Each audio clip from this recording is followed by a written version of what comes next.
रहीम अस्सलाम वालेकुम नाज़रीन, उम्मीद करता हूँ आप तमाम लोग खैरियत से होंगे। ये व्लॉग इंतहाई अहम व्लॉग है, लिहाजा मुझे अपने अल्फाज को भी बहुत केयरफुल होकर मोहतात होकर इस्तेमाल करना है इस व्लॉग के अंदर। अभी रिसेंटली DGISI, हमारी जो फ़ौज के DGISI हैं, उनकी रिसेंट मुलाकात हुई कुछ स्टूडेंट से लाहौर के अंदर। और वो तो कुछ 100, 150, 200 के करीब बताए जाते हैं स्टूडेंट, क्योंकि वो मीडिया के ऊपर रिपोर्ट नहीं हुई थी मुलाकात। और वहाँ पर क्वेश्चन आंसर सेशन भी हुआ, उसमें बड़े खुल डुल कर सवाल भी हुए, खुल डुल कर जवाब भी आए। और आज उससे बड़ी डेवलपमेंट हुई कि जनाब आज आर्मी चीफ खुद himself, the chief of the forces, वो आज उन्होंने स्टूडेंट से इंटरेक्शन किया है, नौजवानों से इंटरेक्शन किया, और मुझे बताया कि काफ़ी बड़ा नंबर है, काफ़ी बड़ा नंबर है जिसने इंटरेक्शन किया। उसमें जो गुफ्तगू हुई थोड़ी सी उसके ऊपर बात करेंगे। और ऑब्वियसली उस गुफ्तगू में हर चीज़ से मुत्तफिक तो नहीं हुआ जा सकता कि जमहूर पसंद होते हैं, मुझे इतनी तो आज़ादी दीजिए कि मैं कुछ चीज़ों से जहाँ पर मुत्तफिक हूँ वहाँ मैं आपसे कुछ चीज़ों के ऊपर मुत्तफिक ना भी हूँ। सबसे पहला, इस सारे मकालमे के अंदर जिस चीज़ के ऊपर मुझे थोड़ा सा लगा कि ये पॉइंट आई थिंक इसको ज़रा बेहतर तरीके से चीफ साहब की जानिब से एड्रेस किया जा सकता था, वो ये था कि जब बच्चों ने सवाल पूछा कि जी यहाँ पर कोई भी रिजीम चेंज, मतलब कोई भी गवर्नमेंट जो है या कोई भी सियासी जमात जो इलेक्शन जीत कर आती है, उसको उसका 5 साल टेन्योर मुकम्मल क्यों नहीं करने दिया जाता। तो उसके ऊपर आर्मी चीफ ने जवाब दिया, उन्होंने कहा जनाब कि जब हमें लगे कि अगर कोई मुल्क वो बेच रहा है तो उसको हम क्या इंतज़ार करें उसका कि ठीक है तुम मुल्क बेच दो और हम बीच में इंटरवीन ना करें अगर कोई मुल्क को नुकसान पहुंचा रहा है तो। और फिर मैंने सुना है कि उन्होंने कुछ मिसालें दी हैं कि इंडिया के अंदर अदम एतमाद की, बरतानिया और बाकी ममालिक जहाँ जहाँ पर नो कॉन्फिडेंस मोशन आ चुकी हुई हैं और अदम एतमाद जहाँ पर आकर गवर्नमेंट चेंज हो चुकी हैं। फेयर इनफ, अदम एतमाद जमहूरी एक्ट था, लेकिन पाकिस्तान का जो अदम एतमाद था वो कुछ और किस्म का अदम एतमाद था। अगर हमारी जमहूरियत उतनी तगड़ी हो जाए, अल्लाह करे कि हो जाए, तो फिर अदम एतमाद will be a normal thing. लेकिन चीफ साहब यहाँ पर लोग बिक जाते हैं, यहाँ पर लोग वजारतों के पीछे या अगले पार्टी के टिकट के पीछे लोग अदम एतमाद के पीछे चल पड़ते हैं। राजा रियाज साहब की मिसाल आपके सामने है। सो आई थिंक अभी जमहूरियत उस लेवल की मेच्योर नहीं है कि हम अदम एतमाद को नॉर्म बना लें कि ठीक है यार, अगर लोगों को लगा है उन्हें इकट्ठे हुए, उन्होंने हुकूमत चेंज कर ली है। आगे चलिए। तो किसी बच्चे ने, मैंने सुना है कि जनाब CMH की तारीफ़ की है, उन्होंने कहा जी बड़ा अच्छा अस्पताल है आपका। तो वहाँ पर आर्मी चीफ बड़ा मुस्कुराएं और उन्होंने कहा देखें ना, फिर आपने आना CMH होता है इलाज के लिए, रहना आप लोगों ने DHA में होता है, और जो उल्टा है आप लोग हमें उसका क्रिटिसिज्म भी करते हैं। देखिए, क्रिटिसिज्म जस्टिफाइड सा क्रिटिसिज्म है, मैं इसमें बहुत सारे, ये बेसिकली तो सिविलियन गवर्नमेंट्स की जिम्मेदारी थी ना कि CMH लेवल के अस्पताल जो है वो हुकूमतें भी बनाती। बदकिस्मती की बात है, नवाज शरीफ इलाज करवाने लंदन चले जाते हैं, जरदारी साहब इलाज करवाने दुबई चले जाते हैं। तो यहाँ पर बहुत सारे फैक्टर्स इस किस्म के हैं कि जहाँ पर सियासतदान पहले क्रिटिसाइज किया जाना चाहिए, बाद में आर्मी के ऊपर क्रिटिसिज्म किया जाना चाहिए। इसके ऊपर मैं मुत्तफिक हूँ कि सियासतदानों के पास पूरा मुल्क था और एक साइड के ऊपर मुल्क रखकर आप एक भी अस्पताल ऐसा नहीं बना सके कि जो CMH के लेवल का हो।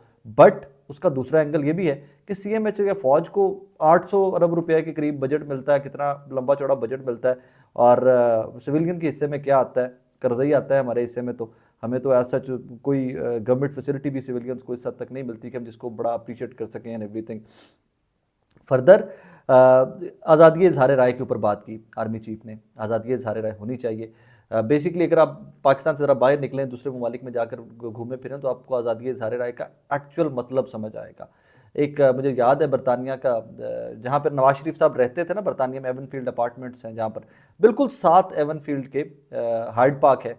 हाइड पार्क में स्पीकर्स कॉर्नर है एक, जो लोग बरतानिया गए, जो लंदन गए, आप लोग तमाम लोग जानते होंगे। इस तरह की रिवायात बहुत डिफरेंट ममालिक के अंदर भी हैं कि उन स्पीकर्स कॉर्नर के अंदर आप खड़े होकर जो मर्जी कहें, मज़हब पे बात करें, सियासत के बारे में बात करें, फौज के बारे में बात करें, वज़ीर आज़म के बारे में बात करें, किसी भी चीज़ के बारे में बात करें। कोई आपको सुनना चाहता है तो स्पीकर्स कॉर्नर में खड़ा होकर आपको सुन लेगा, वरना आप अपनी बात करते रहिए, लोग गुजरते रहते हैं, ऑल दैट।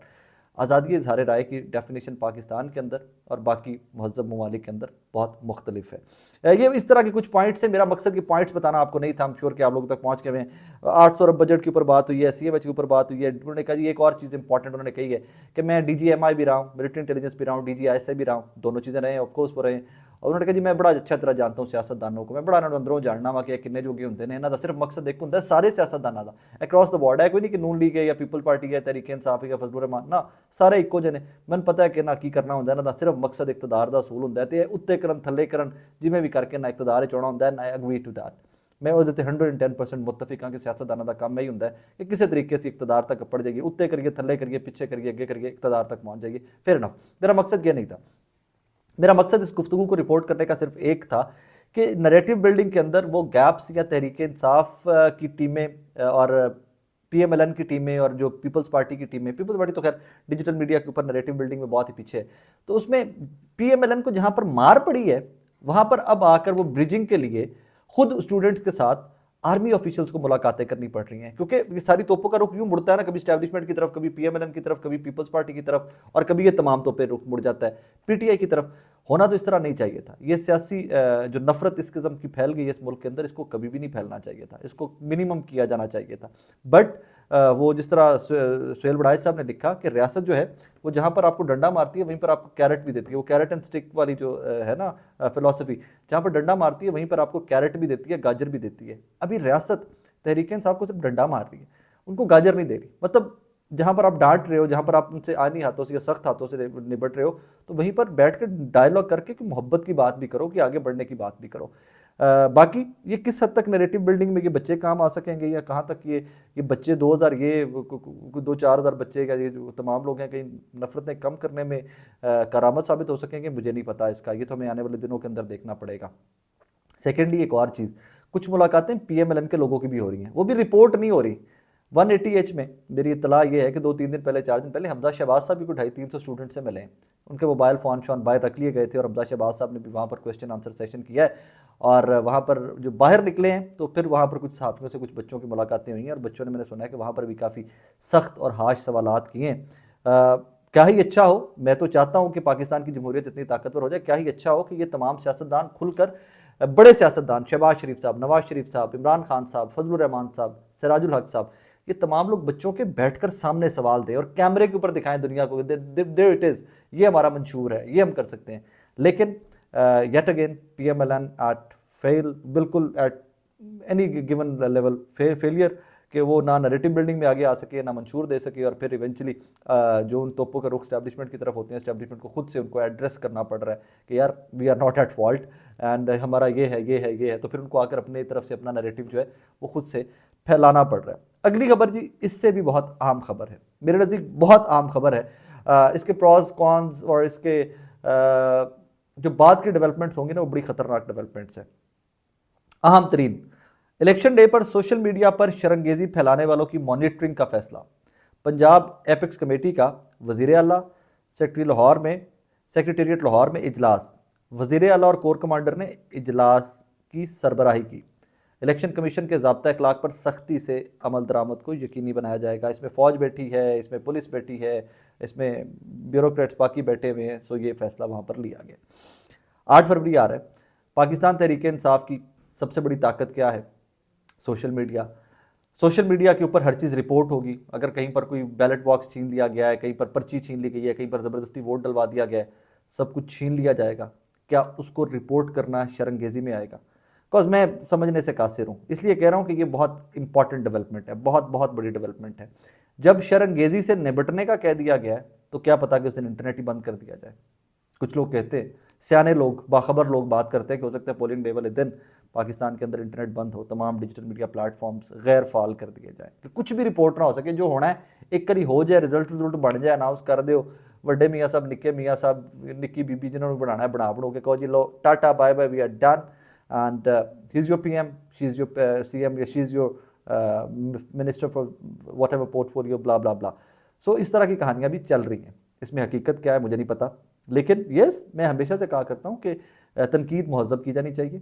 मैं ज़ाती तौर के ऊपर जानता हूँ कि काजी फ़ाइज़ साहब को रिसेंटली हम तमाम सहाफ़ियों की जानिब से भी, वकला की जानिब से भी, सिविल सोसाइटी की जानिब से भी बहुत तनकीद का निशाना बनाया गया। कहीं पर कोई लिमिट क्रॉस भी होगी, लेकिन तनकीद हमारा सबका हक है।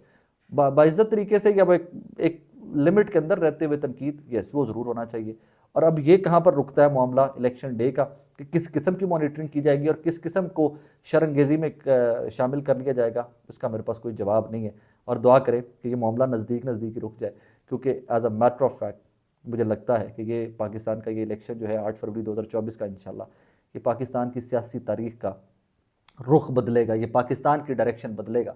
यहाँ पर जमहूर जो है वो अपनी ताकत का इस्तेमाल करके बताएगा कि मुल्क के फ़ैसला साज जमहूर ही हैं, मुल्क के फ़ैसला साज पाकिस्तानी ही हैं, मुल्क के फ़ैसला साज इसके बासी ही हैं, और सबसे बढ़कर मुल्क के फ़ैसला साज वो नौजवान हैं जिनकी तादाद करोड़ों में है और जिन्होंने इन द फ्यूचर इस मुल्क का निज़ाम चलाना है। मैं हमेशा से कहा करता हूँ कि उन नौजवानों को लूप में ले लीजिए, उनसे बात कर लीजिए, उनको कन्विंस कर लीजिए, आपके 100% जो प्रॉब्लम्स हैं इस मुल्क के वो ख़त्म हो जाएंगे। शायद मेरी ही बात आप जैसे मुझ जैसे बहुत सारे लोगों की ख्वाहिश के ऊपर अमल करते हुए आर्मी चीफ और DGISI हमजा शहबाज साहब, शहबाज शरीफ साहब, ये तमाम लोग जो है अब यूथ को एड्रेस कर रहे हैं।